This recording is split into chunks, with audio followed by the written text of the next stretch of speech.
Hi, everyone. Hello. Hello, hi. Hello.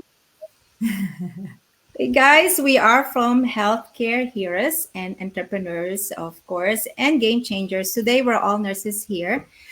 Once again, we will be coming to you live with other group of us. We are in our community that's going to be doing, again, some interviews within the coming week. But today, we are here because it is Mental Health Awareness Week. Actually, it was the first week of October. The reason being why we want to share this with you is because you and me, as any one of us, deal with anxiety. That is the theme of Mental Health Awareness Week this year. So it is normal to have anxiety. And what is going to be abnormal is when anxiety becomes overwhelming and you're not able to cope with this. My name is Pinky Carpizo. I'm coming to you live from California. I'm a registered nurse. And I want to share with you our group. I'm going to pass it on to Ava to introduce herself and share with you as well. I'm a nurse here in California. Thank you for tuning in and let us know where you're coming from. Hello, everybody. My name is Eva, and I am a nurse by profession. I spent 10 years in OR, and I've seen a lot of victims of that, not control anxiety. And I live in Chicago, as my sign says, and I'm happy to be here and share that information with everybody. Go ahead, Fatmana. Hello, my name is Fatma Tabriwa. I'm a registered nurse. I work at long-term acute care. As you know, it's like I deal with a lot of patients that goes through anxiety. Even myself, I do have it sometimes. Yeah. I'm Yeah. from US. I'm from Watertown, Wisconsin. I'm happy to be here to share my own knowledge about anxiety. Thank you. Gloria? Hi, everybody. My name is Gloria. I'm a registered nurse here from Illinois, USA. I've been a nurse for the last 19 years.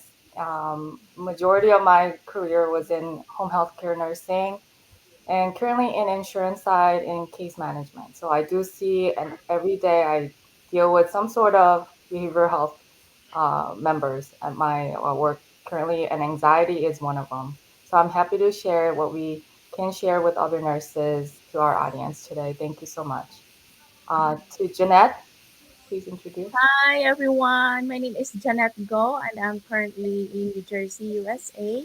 Originally from the Philippines, I am a dialysis nurse by profession, a mother of two, a wife, and a proud digital business owner. And we're here to share a little bit of, tips and what we learned and how to handle anxiety in relation to the Mental Health Awareness Month. So next is Russell. Hi, my name is Russell. I work in California as a nurse, and I'm happy to share regarding our topic for today about anxiety, which has affected most of us, especially during pandemic. So I hope we'll be able to help you cope with the anxiety, especially during this mental awareness month. And so passing the baton to our Pinky. Thank you, Ross. Thank you. As I've said this, healthcare heroes. Uh, we are doing this and sponsored by our businesses. We are nurses and we are entrepreneurs, and we just want to share information, might be adding insight and motivation. And just to let you know, on this mental health awareness week, every single one of us go through anxiety. Believe it or not, all of us were running around today just to be able to make it today. So, Yeah.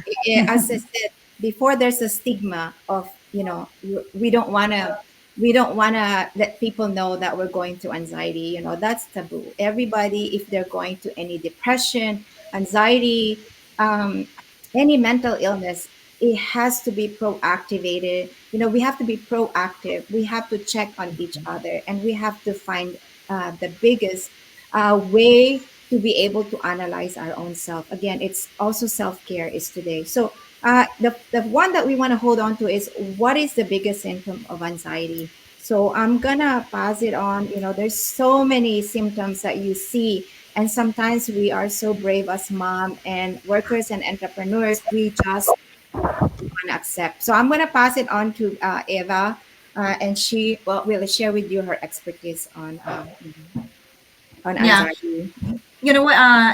There, as you said, there is a lot of symptoms of somebody who has anxiety, and we all go through those times. And to be honest with you, I can share it on my own experience. When I became a mom, I am a mom of 4 kids, and then life happens, right? You have your work, you have your kids, you have your responsibilities, and it's just all that load of expectations on you to be a perfect employee, a perfect wife, a perfect mother.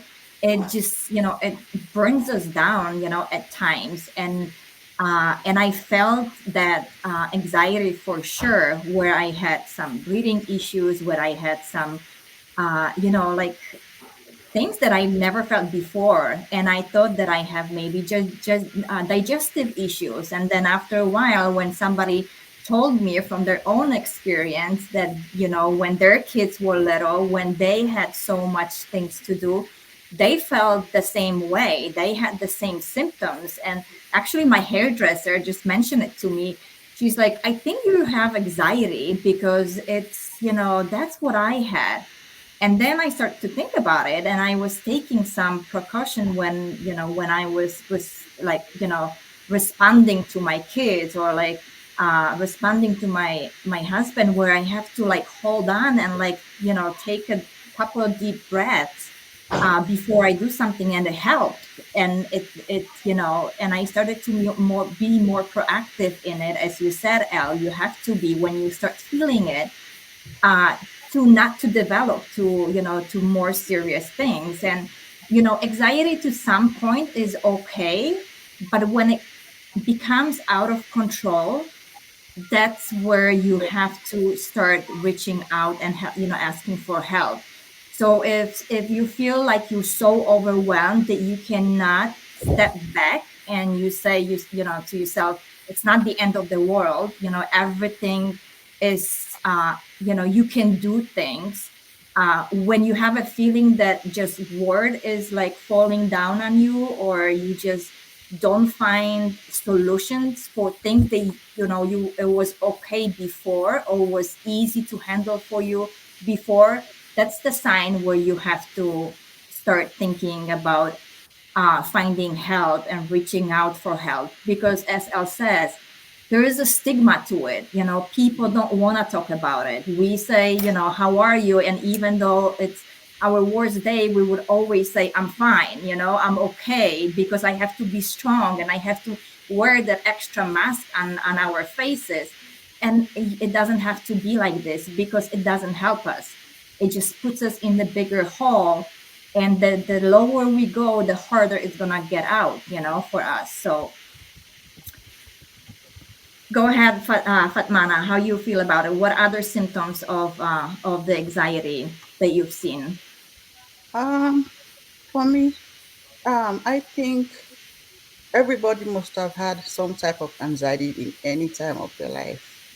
It's just become a concern when it's like persistence and it's not going away. It's like getting more and more that people will start noticing that something is wrong. So, in my own practice, I noticed that even certain diseases like diabetes, heart disease, there are some of these diseases that will trigger for somebody to have anxiety.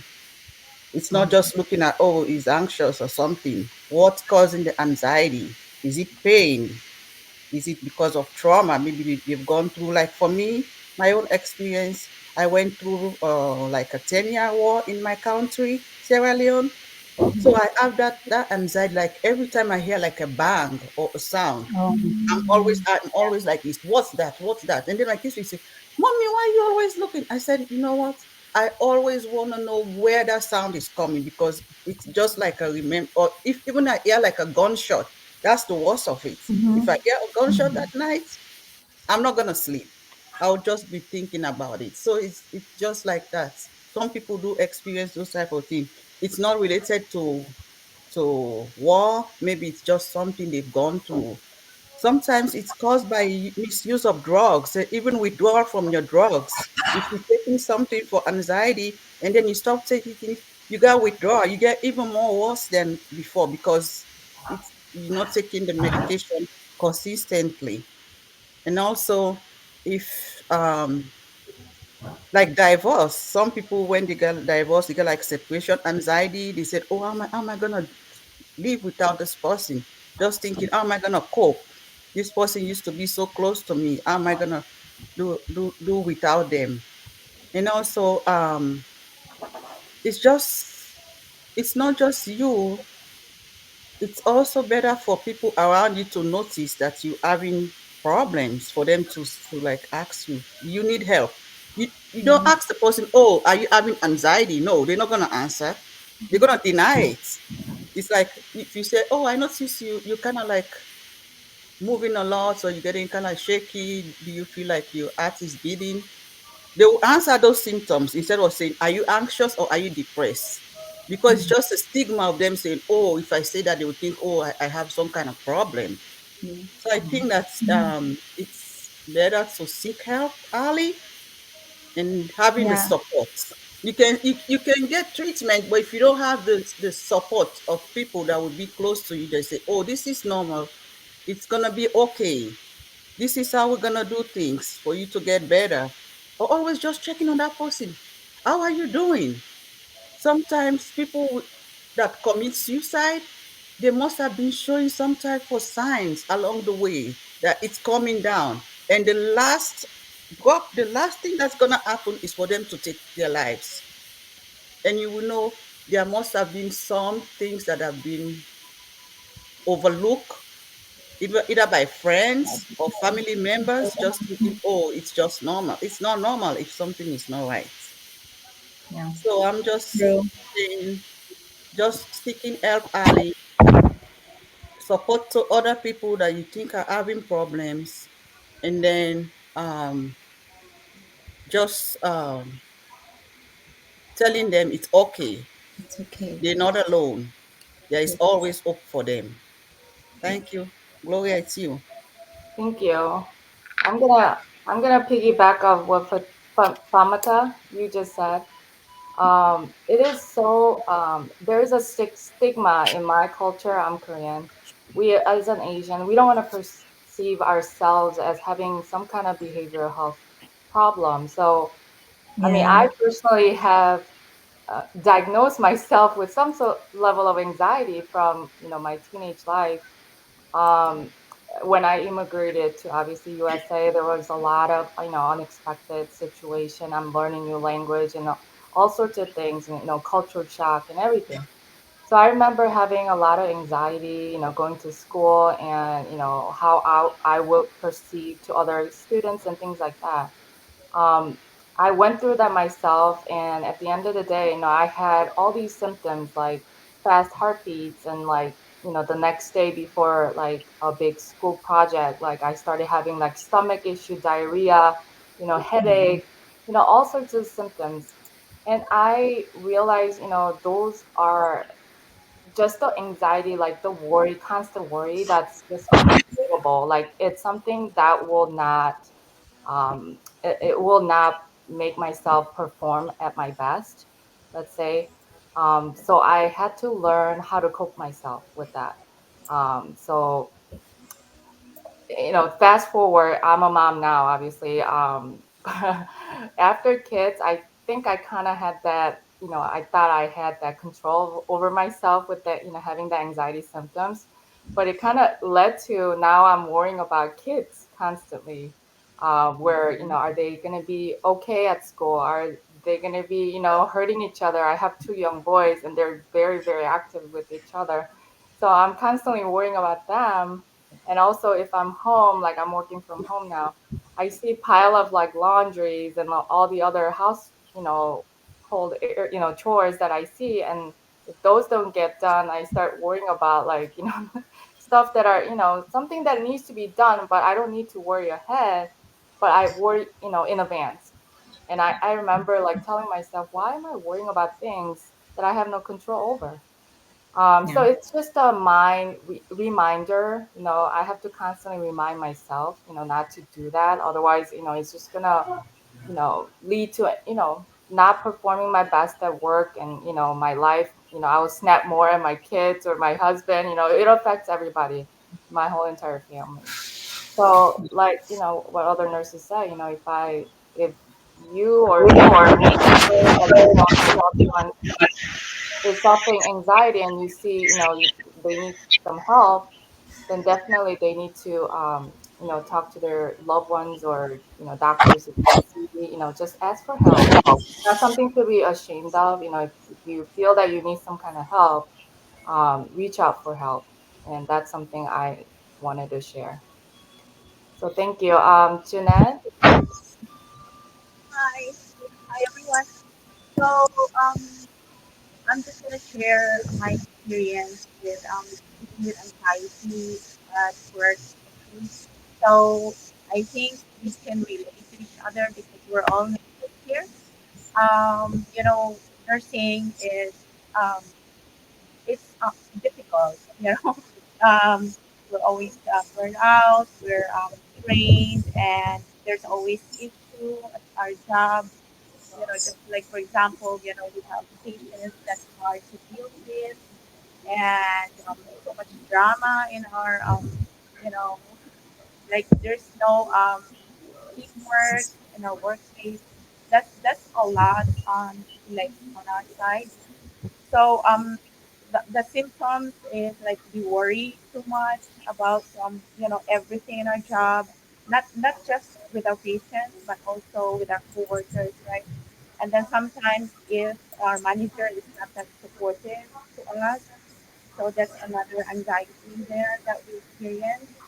And then symptoms usually is like we became restless, and then we could feel that our parents is every time we experience anxiety, and then we have difficulty of concentrating. So, and then the worst is we have sleep disturbances, which is worse.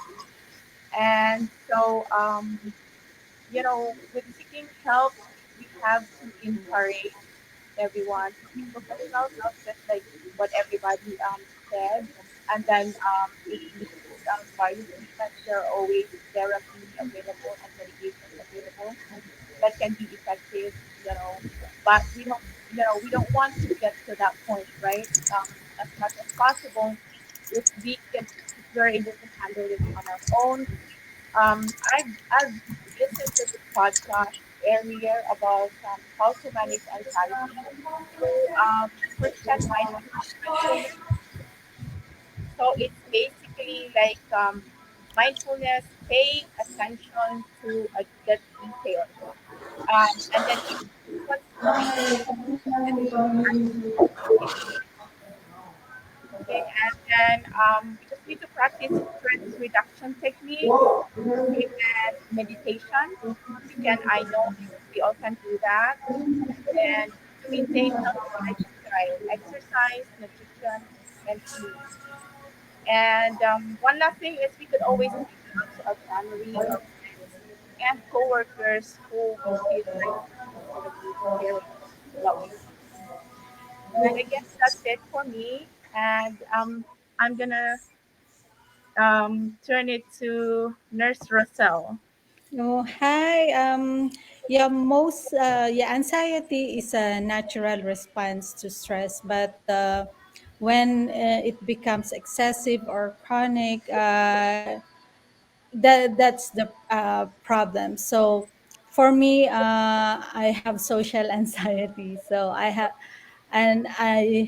for right now, I'm having palpitations and muscle tension. So But anyway, I'm so glad that through this business and the help of my of our community, I'm able to come out and be able to, you know, get out of my social anxiety. So that's just about it. So, Coach Pinky. You're on mute. You're on mute. You muted.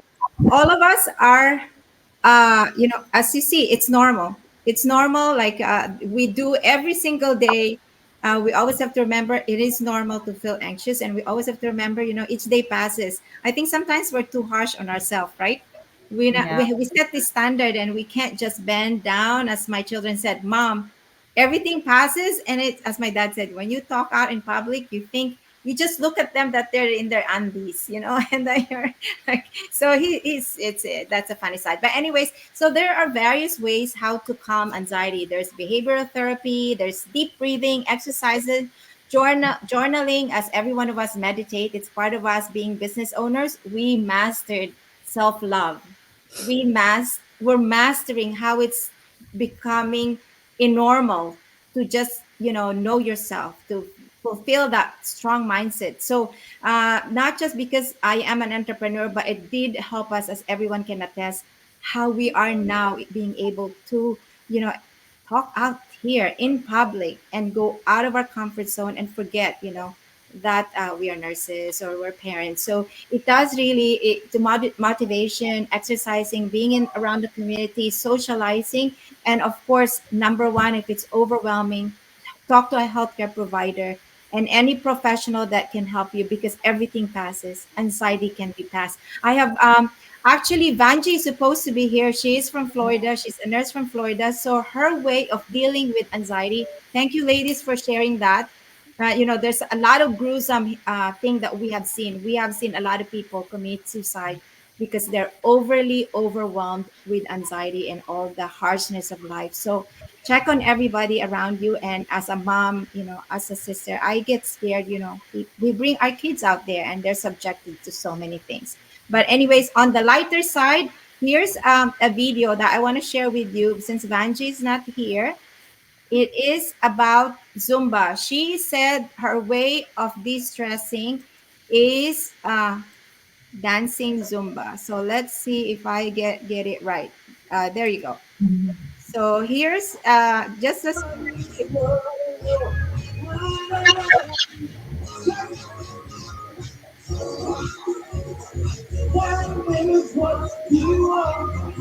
I think I got the other one wrong, huh?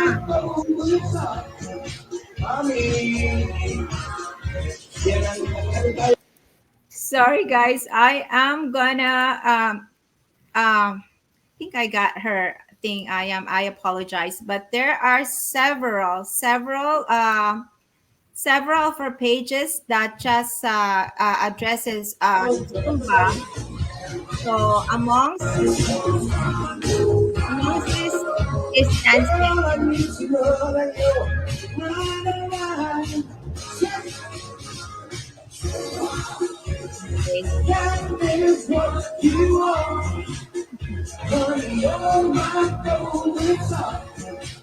Okay.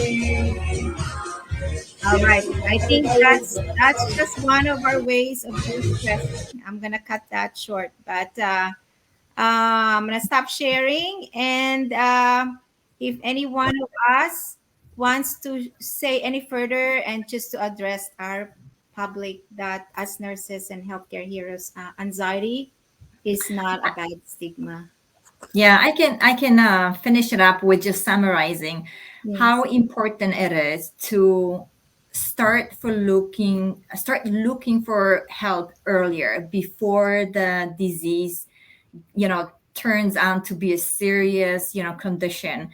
I've had a lot of friends who are dealing with their kids' anxiety that got out of control, and they had to be hospitalized, and it's a really bad experience. So when you see, especially your kids who are going through, especially now after pandemics, and there's a lot of issues for kids to go back to school. If you see any sadness, any kind of out of unusual behavior that you haven't seen before in your kids, like being a little bit not attending their circle of friends, or like all those things that are seeing a kind of out of ordinary, talk to them, okay? Because you never know.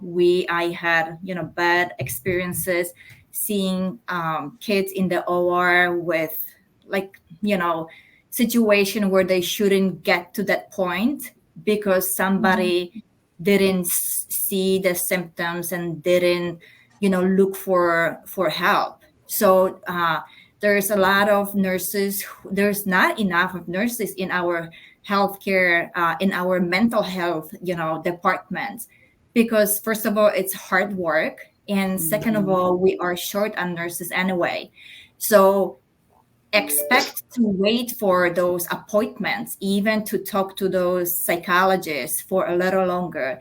So be proactive and reach out to those places, because you will be waiting a little bit to get your appointment, and you don't want to get to the point where it's too late and then the kid has to be hospitalized, where it could have been just maybe 2 3 or even 10 conversation, but not to the point where you have to put your kid in the hospital, where he would have to be exposed to other kids, being in serious conditions that would affect your kid even more, unnecessarily. So yeah.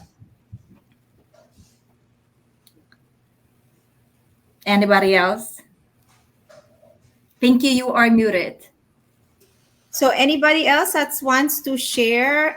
Jeanette, any last words that I know you sing to de-stress? We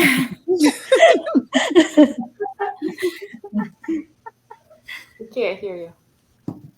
Oh, Jeanette, you muted. you muted. Okay. So I think the most powerful truths to counter anxiety and fear, big and small, we have to be passionate about helping people discover, embrace, and experience soul deep emotional and spiritual freedom. So we have to inspire everyday people to share that freedom to others. They feel that they belong and someone is there to listen. Yes. I think that's it for me. Any last word, Ross? Um, in your journey to managing anxiety, you can also do practices like meditation, walking, or having the loving support of your family and friends, so they can offer a sense of tranquility. And remember that you have the power to take control of your anxiety and cultivate a sense of well-being. So we hope you find peace, strength, and support in these practices. Thank you, Ross. Padmata, any tips that you you can share with the rest? And I'm sure you've seen a lot, even in Yeah. rehab. Any tips to calm us in the real sense of the word? All these tips that they gave us is more like a scientific, but in your own words. For me, I think just acknowledging that you have it, because if you're in denial, there is no way somebody can help you. I just think like exercising, deep breathing, and sometimes some kind of like herbs. Have you seen? One of them that I know is called lemon balm. I use this. It's from Ayab. You take it, it just calms you down. It's natural, nothing from it. It's just herbs. Oh, It's a yeah. tea. You Yeah. just take it out and you make it, you drink it. It just calms you down. I take that when I feel like anxious. I see. Yeah. Yeah. So I read earlier on how to calm anxiety. Those are ones given, like the behavioral therapy and everything. Sorry, guys, I read all of those, so we can go through around and get a personal sense, Gloria, of how would you, as a nurse for a long period of time, and you're a case manager, uh, what is your how to combat and calm anxiety every day? You're a perfectionist, it looks like. Well, you have to reach out to others that you want to share, like your feelings has to be exposed. Keeping your sense of feelings, your anxiety symptoms inside of you and not sharing with others will create something even bigger, such as depression, I mean, other behavior health. And then you start to think nobody really cares, and that it can lead to, obviously, worst case scenario is suicidal. And I've seen people like turning it to, alcohol abuse, drug abuse, um, many different way. So we have a, behavioral health team, who specializes, but, me as a nurse, I would definitely reach out to the, patients and let them know, is there any loved one that you can connect to, Yeah. even on the phone Mm-hmm. for, 5 minutes a day. Can you do FaceTime if they have access to, phone capability, or just, getting active. Some of the elderly, they just want to be home and do nothing. That can actually increase their anxiety. So we tell them, can you get into maybe church, or like go to adult Yeah. daycare services, or anywhere that there's a group of gathering where they can socialize just for a few hours a day. Mm-hmm. That can kind of boost their energy level a little bit, or just going for a, I would say, short walk, within the home, if they don't want to go out in the cold weather and they're afraid of falling or whatever. We tell them, just get yourself moving around the house, even in your hallway, if they live in an apartment or something. um, just deep breathing exercises on a daily basis. And um, I just want to share with you guys, because I did learn one technique when I was actually taking my certification for case management.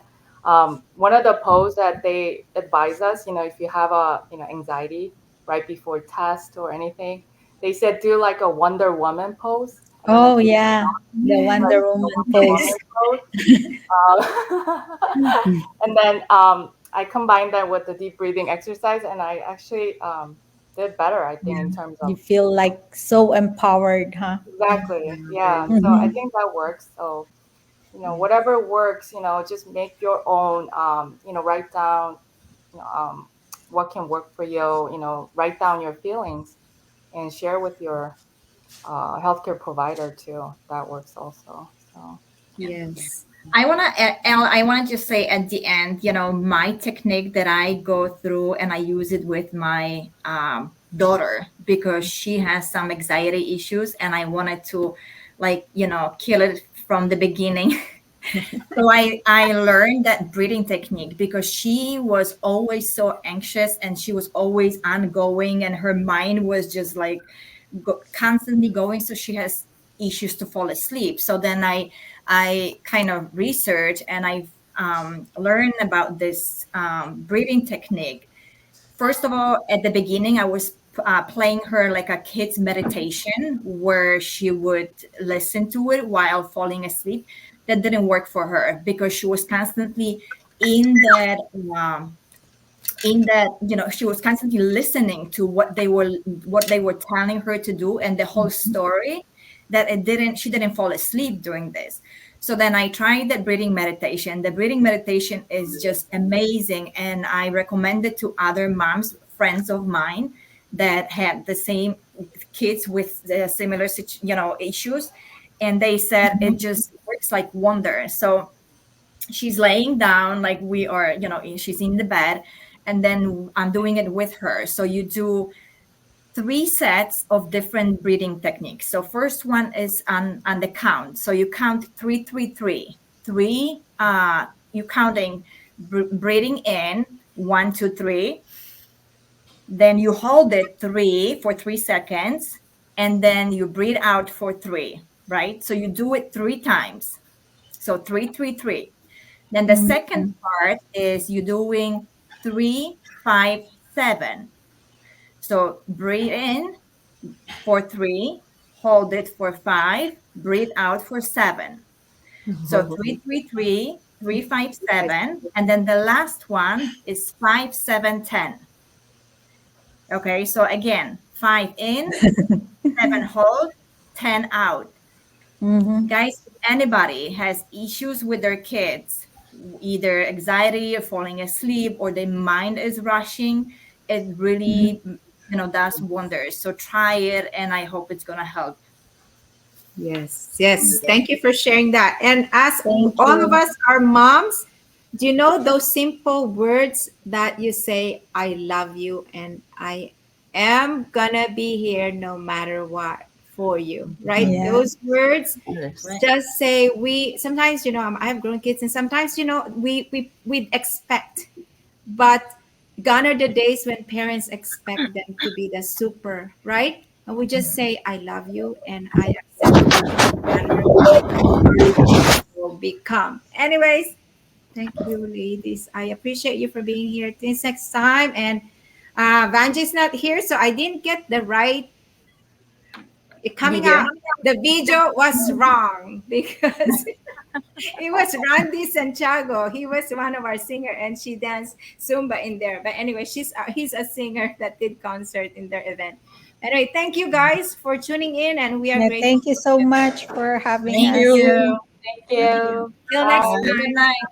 See you Yes. next time. Yeah, our theme will be depending on what healthcare theme for the week is. So we on our banner is green because mental health awareness is a green ribbon. So when it's celebrated, you wear a green ribbon to symbolize that you are in community to accept, to remember people who kill themselves or have anxiety. So that's why we are in green banner. God bless everybody. Thank you very much, Eva, Fatmata, night. Gloria, Jeanette, Bye. Russell, and everybody who's going to be in for next time. God bless everybody. Thank you for your Bye. time.